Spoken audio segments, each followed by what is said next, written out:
우리는 하나님의 사람이라 합니다. 하나님의 사람, 예수님의 사람을 갖다가. 그래서 미국에 보면 이 주이신 이스라엘 사람이 하나님의 사람, 선민이라고 하기도 하고, 유대인이라고도 하고, 조금 이제 유대인들을 비하하는 주이시라고 합니다. 주이시. 그리고 이 사람들은 전 세계에 다 흩어져 있습니다. 흩어져 있는 하나님의 선민을 갖다가 디아스포라라고 합니다. 하나님의 백성이 미국뿐만 아니라 전 세계에 다 흩어져 있는 그 사람들을 갖다가 디아스포라가 합니다. 이 사람들은 굉장히 자기를 존중하며 삽니다. 하나님의 사람이라 그래가지고 자기 몸을 함부로 쓰지도 않고 자기를 하대하지도 않고 언제나 자기 자신을 존중합니다. 그래서 유태인들은 특별히 보면은 늘 어린아이 때부터 넥타이를 다 차고 그리고 어린아이 때부터 이렇게 잘 자라는 모습을 봅니다.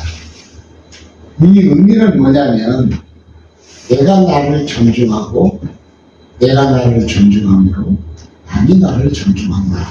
그래서 하나님의 사람도 이렇게 살아갑니다. 헨리 나무엔이라고 하는 사람이 그런 말을 했습니다. 내 집의 주인은 첫째는 하나님이시다. 그렇게 살아가는 사람이 유태인이고 성도입니다. 또 다른 하나는 이 헨리나우가 말할 때 내 집의 주인은 다른 사람이다. 그래서 내 집의 주인은 납니다. 내가 형편없고 바보 같아도 내 집의 주인이 하나님이란 사실을 늘 가지고 살아가는 사람을 갖다가 예수 믿는 사람, 성도라고 합니다. 그래서 나는 하나님의 사람이다. 하나님의 주인이다. 그래서 나를 굉장히 존중하면서 나는 그런 파라오드를 가지고 살아갑니다. 내가 나를 환대한다면 늘 기쁘고 내가 나를 사랑해주고 나를 귀하게 여겨줘야 다른 사람도 나를 그렇게 환대하면서 귀하게 여긴다는 겁니다. 그런데 새해들 우리의 신앙은 어떤 자세일까 깊이 생각하고 묵상하면서 나는 내가 나를 어떻게 금년에는 대해야 될까? 아무리 훌륭한 천사나 그 어떤 사람이 유명하고 유능한 사람이 와서 여러분에게 와서 천국 보내주고 이 세상에 다니면서 돈을 많이 벌게 해주고 권력도 손에 쥐어주고 명예도 주었다. 나는 이미 천국 백성을 천국으로 보내온 사람이다. 그렇게 하면서 말하자면 돈을 5억 내라 1억 내라 그런다면 금방 그 사람은 가짜입니다. 금방 소문이 나가지고 미국뿐만 아니라 전 세계 난리가 나겠죠.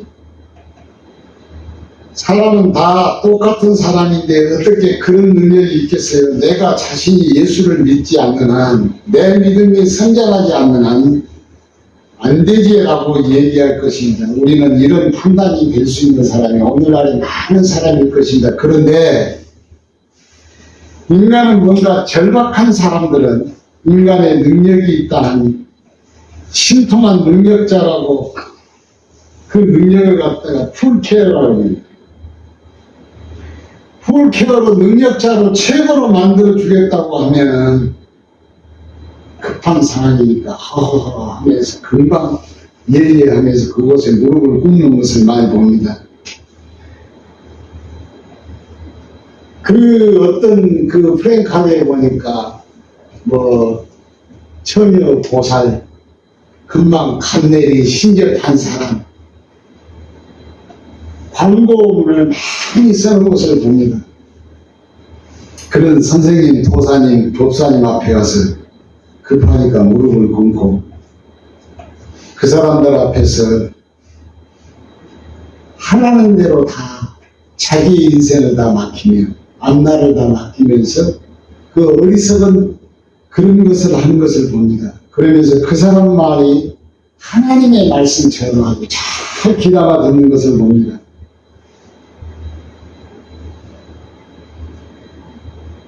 그래, 그 사람의 말을 잘 들으면 무조건 잘 될 거야.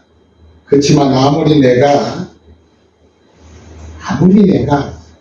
그 사람의 그 거짓 영에 대해서 말을 잘 듣는다고 해서 우리의 상황이 달라지고 우리의 환경이 달라질 바는 없습니다. 오늘 예배 나오는 우리 사랑하는 백성들이 아무리 내가 예배 중에 같이 말씀을 암기시켜주고 설명과 납득이 가는 말씀을 전하면서 십계명은 이렇습니다. 주기도문은 이렇습니다. 교리가 성경은 어떻다고 아무리 잘 가르쳐줘도 결국은 믿음이라고 하는 것은 나 자신의 몫입니다. 여러분의 몫이에요. 아무리 훌륭한 선생님, 우리 어머니가 무슨 훌륭한 성자라고 해도 그것은 자기와의 전혀 관계가 없습니다. 신앙이라고 하는 것은 나의 몫입니다. 자기의 몫입니다. 인간이 해줄 수 있는 것은 거기까지고 그 다음에 나머지 것은 자기의 몫입니다. 신앙이 성장하는 것은 결국 뭐냐면 자기 노력, 자신의 노력으로 인하여서 하나님의 말씀을 체계화해야 돼요. 내 몸속에서. 그 다음에 체득이라고 합니다. 하나님의 말씀을 들음으로 인해서 내 몸속에 살아있도록 체득. 내가 얻어지는 것입니다. 몸으로 얻어지는 거예요, 신앙은. 그 몸으로 얻어지는 주의 말씀을 깨달아야 할 것을 말씀을 합니다. 몸으로 말씀을 얻어야 돼요. 오늘 말씀엔 바울이, 죄 없는 바울이 죄인이란 명목으로 죄인들의 틈에서 배를 탑니다. 성경에는 배 타는 것이 7번 정도 나오는데 보니까 7번 중에서 마태복음 14장 22절에 보니까 제자들이 배를 타고 가다가 스스로 배를 타게 되는 것이 아닙니다. 예수님이 제자들에게 제출하면서 5,000명을 먹이고 또 물고기 2마리와 보리떡 5개를 5,000명을 먹이고 그 먹인 후에 그 모여드는 5,000명의 청중들을 다 보낸 후에 너희들은 제자들에게 이릅니다. 배를 타고 건너편으로 가라. 예수님께서 명령을 합니다. 누가 명령합니까? 예수님 명령을 해요. 예수님 먼저 가라고 명령하신 뱃길인데 중요한 것은 예수님 먼저 가라고 하신 그 뱃길에 뭐가 있습니까? 풍랑이 일어납니다. 풍랑이 일어납니다. 풍랑을 만난 제자들인데 풍랑을 통하여서 또 뭘 만나냐면 고난까지 당합니다. 우리가 여기서 신앙을 이해해야 할 것은 선한 일도 하나님이 하라고 하는 일도 주님이 가라고 하는 명령이신데 순종한다고 늘 우리는 비단길만 가고 꽃길만 있다는 것이 아니라 삶의 본질이 우리는 하나님과 나 자신과의 혼재라는 겁니다. 그래서 인간은 모든 사람들이 고독하고 모든 사람이 고난이라는 말씀입니다. 이 말씀을 토대로 인생을 한 걸음 한 걸음 살아낼 텐데 어떻게 예수님의 고난을 대신 겪으시고 십자가에 죽으시는가를 구원하실까입니다. 오늘 말씀에 보니까 16절에 보면은 그 그림을 한번 보면은 간신히 가우다라는 작은 섬이 있습니다. 그 바울 사도가 여기에 보면은 풍랑의 사공들이 짐을 다 버렸던 그런 그 섬입니다. 이 섬에 보면은 지금은 그 풍랑을 만난 바울 사도가 풍랑을 만난 그 섬에 잠깐 지쳐있던 그 섬에가 이렇게 교회가 세워져 있습니다. 이게 무슨 얘기냐면 살아내라는 말씀이다. 바다에서 풍랑의 사공들이 짐을 다 바다에다 던져버리고 그 다음에 자기를 살려고 애를 씁니다. 모든 사람들과 관계를 맺을 수밖에 없습니다. 이것은 바로 배에 탄 선원들이 엄청나게 많은데 풍랑을 만나고 나서 내가 어떻게 살아내야 할 것인가 하는 하나님의 말씀입니다. 하나님께서 가라고 했는데 그 바다에 풍랑을 만났습니다. 그리고 나서 여기 18절 보니까 사람들이 짐을 다 바다에 내 던져버리고 다 나옵니다. 이 말씀은 무슨 말이냐?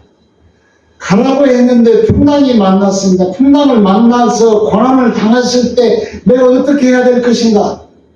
살아내라고 하는 말씀입니다. 살아내라고 하는 말씀입니다. 우리는 예수를 믿을 때 언제나 이해관계가 있고 거기에는 갈등도 있고 또 짐도 있는데 그런 현실을 걸으면서 하나님 나를 뭘 만들려고 하는지를 우리는 늘 알아 하는 말씀입니다. 그때 너희는 이 세계를 본받지 말고 너희가 구원을 얻어서 새 사람이 됐는데 성도라는 하나님의 자녀라는 본질이 뭐가 돼야 되는지, 그래서 현실의 도전 앞에서 뭐라고 답해야 되는지, 우리는 어떻게 행동하면서 우리는 믿어야 할 것인가 깨우쳐주는 하나님의 말씀입니다. 오늘은 이 말씀을 잘 읽어보시고 이제 집에 가서 여러분들이 복습을 해보시길 바랍니다. 말씀을 마치려고 합니다. 어떤 철학자의 얘기가 하나 있는데 나룻배의 얘기를 합니다. 어느 날 배를 타고 가다가 우리가 어떤 배와 마주쳐가지고 그 철학자의 배가 탄 배가 부딪혔어요. 그러니까 자기가 탄 배가 너무나 여동을 치면서 황소에 놀라가지고 깜짝 놀랐습니다. 화가 나서 그 철학자는 어떻게 배를 저딴 식으로 문제하면서 그 배를 향하여서 화가 나서 기가 막혔습니다. 막 있는 욕을 다 합니다. 뭐 하면서 뭐 하면서 뭐 자식 새끼만 하면서 가만히 놔두지 않으라고 하면서 배를 쫓아가지고 가가지고 상대편 배에 건너서 딱 보니까 그 배에 빈 배였어요. 사람이 없습니다. 그래서 이 철학자가 생각했습니다. 나는 어디다가 화를 낸 것이지? 저 사람 알고 보니 저 배 알고 보니까 빈 배였어요. 나는 왜 빈 배에 열을 받았지? 알고 보니 아무것도 없는 빈 배가 정처없이 물 위에 떠돌아다니고 있는 거 아니야? 하면서 갑자기 자기의 마음속에 모든 것이 다 비워지기 시작합니다. 어느 누가 타다 훌쩍 세상을 떠나버리고 빈 배만 물 위에 떠돌고 있는 것이 아니었을까 하면서 자기의 모든 것을 다 마음속에 있는 것을 다 비우면서 내가 어리석었네. 여기서 화를 낼 필요가 없는데 어차피 내 인생에 피할 수 없는 사고였을 뿐인데 누구도 잘못한 게 아니었네. 나도 잘못한 것이 아니고 저 배를 모은 사람도 없잖아 하면서 내 인생이 내 사고처럼 그런 것이 올 때 때때로 우리는 누구의 잘못도 아니건데 부딪히는 사고도 있을 수 있다는 말씀입니다. 그때 우리는 믿음으로 살아내라고 하는 말씀입니다. 어떤 상황의 현실이 와도 믿음으로 살아내라는 말씀입니다. 예수 없는 영혼의 사람은 빈 나룻배와 같은 세상에서 우리 믿음으로 살아내라고 하는 말씀이 오늘 말씀의 요지입니다. 이 말씀을 여러분이 기억하면서 살아가시기를 주의 이름으로 축원합니다. 기도하겠습니다.